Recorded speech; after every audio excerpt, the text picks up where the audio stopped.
सफला एकादशी व्रत कथा। महाराज युधिष्ठिर ने पूछा, हे जनार्दन, पौष कृष्ण एकादशी का क्या नाम है? उस दिन कौन से देवता का पूजन किया जाता है और उसकी क्या विधि है?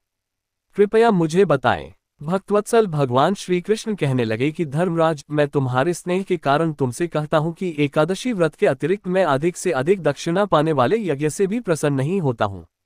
अतः इसे अत्यंत भक्ति और श्रद्धा से युक्त होकर करें। हे राजन, द्वादशी युक्त पौष कृष्ण एकादशी का महात्म्य तुम एकाग्रचित होकर सुनो। इस एकादशी का नाम सफला एकादशी है। इस एकादशी के देवता श्रीनारायण हैं। विधि पूर्वक इस व्रत को करना चाहिए।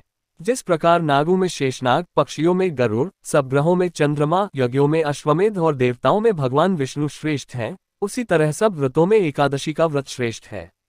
जो मनुष्य सदैव एकादशी का व्रत करते हैं वे मुझे परम प्रिय हैं। अब इस व्रत की विधि कहता हूँ। मेरी पूजा के लिए ऋतु के अनुकूल फल, नारियल, नींबू, नैवेद्य आदि 16 वस्तुओं का संग्रह करें। इस सामग्री से मेरी पूजा करने के बाद रात्रि जागरण करें। इस एकादशी के व्रत के समान यज्ञ, तीर्थ, दान, तप तथा और कोई दूसरा व्रत नहीं है। 5000 वर्ष तप करने से जो फल मिलता है उससे भी अधिक सफला एकादशी का व्रत करने से मिलता है। हे राजन, अब आप इस एकादशी की कथा सुनिए। चंपावती नगरी में एक महिष्मान नाम का राजा राज्य करता था।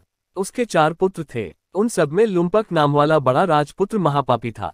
वह पापी सदा परस्त्री और वेश्यागमन तथा दूसरे बुरे कामों में अपने पिता का धन नष्ट किया करता था। सदैव ही देवता, ब्राह्मण, वैष्णवों की निंदा किया करता था। जब राजा को अपने बड़े पुत्र के ऐसे कुकर्मों का पता चला तो उन्होंने उसे अपने राज्य से निकाल दिया। तब वह विचारने लगा कि कहाँ जाऊं, क्या करूं। अंत में उसने चोरी करने का निश्चय किया।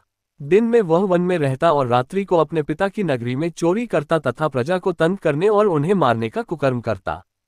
कुछ समय पश्चात सारी नगरी भयभीत हो गई। वह वन में रहकर पशु आदि को मारकर खाने लगा। नागरिक और राज्य के कर्मचारी उसे पकड़ लेते किंतु राजा के भय से छोड़ देते। वन के एक अति प्राचीन विशाल पीपल का वृक्ष था। लोग उसकी भगवान के समान पूजा करते थे। उसी वृक्ष के नीचे वह महापापी लुम्पक रहा करता था। इस वन को लोग देवताओं की क्रीड़ा स्थली मानते थे। कुछ समय पश्चात पौष कृष्ण पक्ष की दशमी के दिन वह वस्त्रहीन होने के कारण शीत के चलते सारी रात्रि सो नहीं सका। उसके हाथ पैर अकड़ गए। सूर्योदय होते होते वह मूर्छित हो गया।